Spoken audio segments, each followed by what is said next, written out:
Giving is one of those areas that is almost off limits to talk about because some have abused and lied and manipulated their way into our wallets. Others have chosen to simply completely disregard the subject altogether. As a result, within the Christian community, there's a great deal of confusion about giving. One of the best ways I can sum it up is by a country music singer, Hank Williams Jr. Now, if you're a country music fan, you can hear his voice in your head. In 1982, he wrote a song called The American Dream. And I wrote down here lyrics from one of the stanzas because I always mess it up when I sing it in my head. Let me read to you what he sang. Now, I don't want to be accused of abusing you, so I'm not going to sing it. Let me just read it to you. Here's the lines. Now, there are some preachers on TV with a suit and a tie and a vest. They want you to send your money to the Lord, but they give you their address. Because all of your donations are completely tax-free. God bless you all, my favorite part here, but most of all, send me the money. That kind of sums up, to me anyway, what most people, even within the church, kind of think about giving. It's just a convoluted kind of an area. We know we're supposed to, we're not quite sure why. Sometimes we feel guilty when we don't have enough to give, and other times we feel guilty when we do give and we're not sure we gave the right way. And what I want to give to you over the next few minutes is some of the reasons why we don't give and some of the reasons why we should give. Very simple, very basic, all straight out of the scriptures. And then you get to decide where you're at on the issue of giving. So here we go. There's some misunderstandings about giving, and they usually fall in the area of newer Christians, immature Christians, or sometimes good, solid Christians who've been exposed to some of the manipulative tactics of televangelists and bad pastors. For example, I wrote these down. Number one, we do not give to get. We don't give to get. Now, there's a teaching within the Christian community. It's a false teaching. It's a lie. It's literally, not exaggerating, born from the depths of hell that tells you that you give to get. They use all the verses that they can find in the Bible about giving, and they even twist a few of them just a little bit to make sure and pound that point home. The goal is that if you give to God, God is under some kind of contractual obligation to give money back to you. Notice what Paul writes in 2 Corinthians chapter 8, verse 12. For if the readiness is present, he's talking about giving in this context, it is acceptable to what a person has, not according to what he does not have. In other words, Paul is saying here two things. We'll get to the other one later. But one, you don't give to get. In other words, it's not an investment for what you are looking to get. You simply give out of what you have. Anyone who gives to get from the Lord, and I've said this in my own congregation that I serve, anyone who gives to get from the Lord had better keep their money rather than give it, because God is not under an obligation to give back to you simply because you gave. When God does give back to you, he does so because of his grace and his mercy, not because of a contractual obligation or he's afraid you're going to take him to court. So we do not give to get. Number two, we don't give to be recognized. Now, I've never seen this, but I've heard of congregations where the giving is put on a board, person by person. The Jones gave X amount, the Smiths gave this much.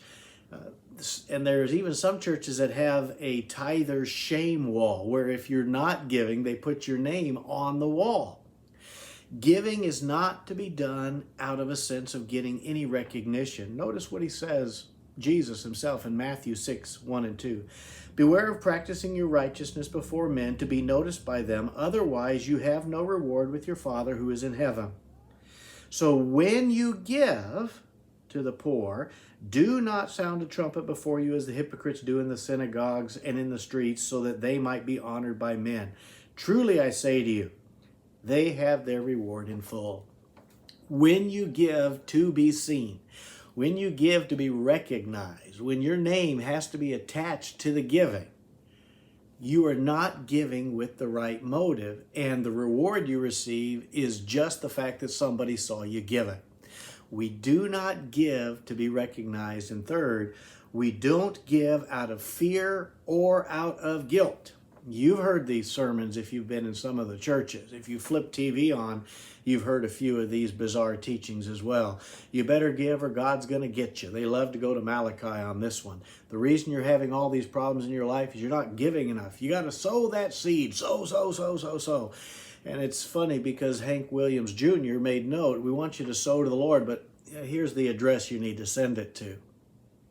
We don't give out of fear, and we don't give out of a sense of guilt. Notice what 2 Corinthians 9:7 says. Each one must do just according to as he has proposed in his heart. You give what you have proposed. Not a guilt, not any sense of manipulation, what you've chosen. And notice, not grudgingly or under compulsion. And here's the reason. God loves a cheerful giver. So we don't give to get. We don't give for recognition, and we don't give out of fear or guilt.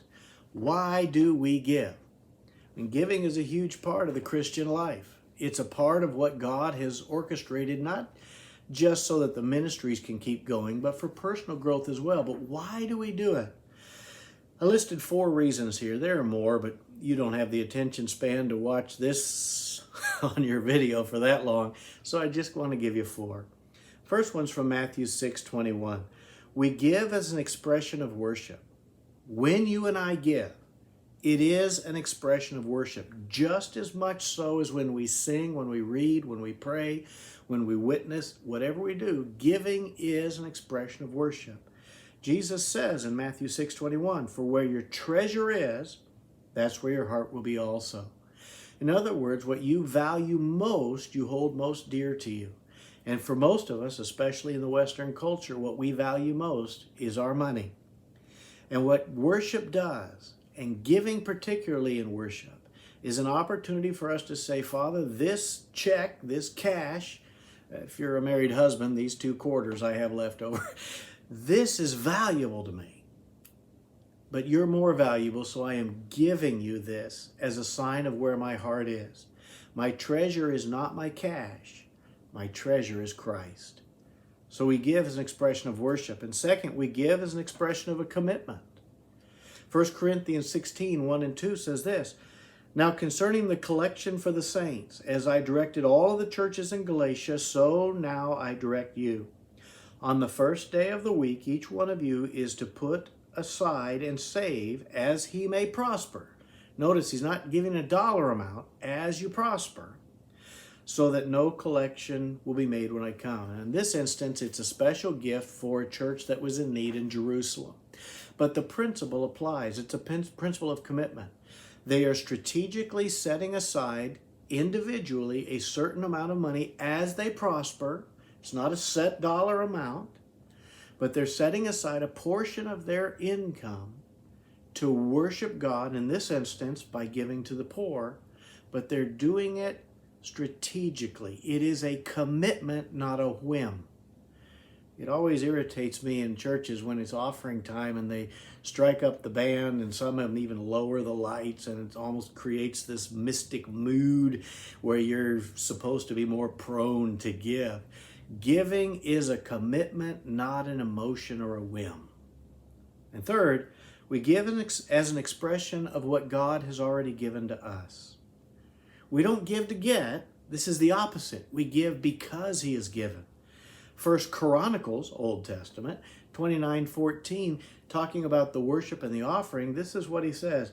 He says, but who am I and who are my people that we should be able to offer as generously as this? He's giving prayer to the Lord in response for what the people were able to give. Notice, for all things come from you, and from your hand we have given back to you. When we give, it is an expression to God of gratitude for what he has given. So we give as an act of worship. We give as an act of commitment. We give as an act of recognition for what the Lord has given. And fourthly, and this might seem like I'm doing the third one again, I'm not, We give out of gratitude. 2 Corinthians 8:12 says, "For if the readiness is present," this is where we started, "if the readiness is present, it is acceptable according to what a person has, not according to what he does not have." The immature person gives to get. I don't have, so I'm giving this little bit knowing that God's going to increase it. The mature Christian doesn't give to get. He or she gives because they've already received, and they give in gratitude for what the Lord has done. Here's the key issues we need to understand around this issue. Number one, it is not an issue of tithing versus giving. That is a completely different subject. Many of us, myself included, believe in and practice tithing. 10% is all the word tithe means. Other Christians say, no, that's all Old Testament. We're now givers. We're not tithers, and I'm not going to tithe. I'm just going to give. That's not the issue. The issue is not a dollar amount. It's not a contractual obligation. The issue is, am I giving to the Lord and giving to His work and giving to His people and giving to His community? It has nothing to do with whether you tithe or you give. I've noticed over 30 years in ministry that people who genuinely give rather than tithe often give far more percentage-wise than they would if they were locked into a tithing mentality. So the issue isn't tithing versus giving. The issue is, do I have a heart for God or not? Secondly, it is not an issue of tax deductible or not.